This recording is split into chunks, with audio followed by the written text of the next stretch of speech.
ಮಕ್ಕಳಿಗೋಸ್ಕರ ಸ್ಪೆಷಲ್ಲಾಗಿ ಕಲರ್ಫುಲ್ಲಾಗಿ ಚಪಾತಿ ಮಾಡ್ತಾಯಿದ್ದೀನಿ. ಇಲ್ಲಿ ಸ್ವಲ್ಪ ಗೋಧಿ ಹಿಟ್ಟು ಇಟ್ಕೊಂಡಿದ್ದೀನಿ. ಇದಕ್ಕೆ ಉಪ್ಪು ಹಾಕ್ತಾಯಿದ್ದೀನಿ ಸ್ವಲ್ಪ.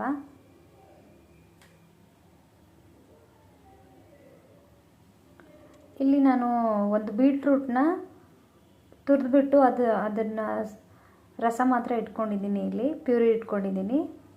ಅದನ್ನೇ ಹಾಕಿ ಇವಾಗ ಹಿಟ್ಟು ಕಲಿಸ್ಕೊಳ್ತಾ ಇದ್ದೀನಿ.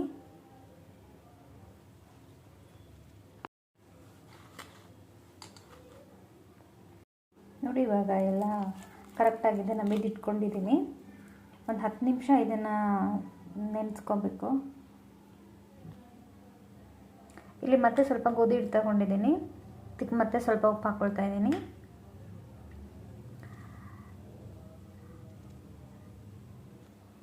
ಇದು ಪಾಲಕ್ ಸೊಪ್ಪಿಂದು ಪ್ಯೂರಿ ತೆಗೆದಿಟ್ಕೊಂಡಿದ್ದೀನಿ.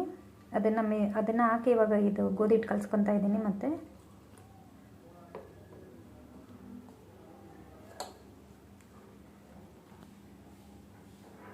ನೋಡಿ ಇವಾಗೆಲ್ಲ ಮಿತ್ಕೊಂಡಿದ್ದೀನಿ. ಇದನ್ನು ಸ್ವಲ್ಪ ಸೈಡಿಗೆ ತಿಡ್ತಾ ಇದ್ದೀನಿ.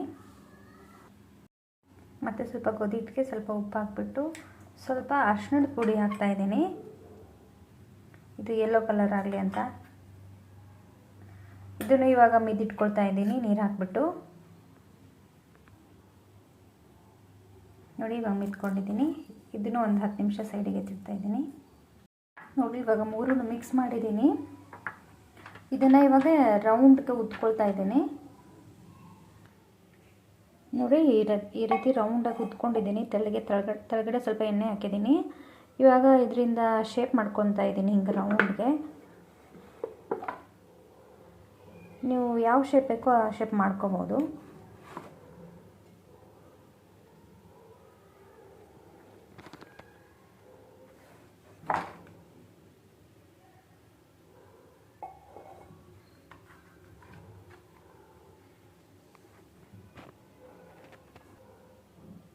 ಇವಾಗ ಇದು ಎಕ್ಸ್ಟ್ರಾ ಆಗಿರೋದನ್ನು ತೆಗಿತಾ ಇದ್ದೀನಿ.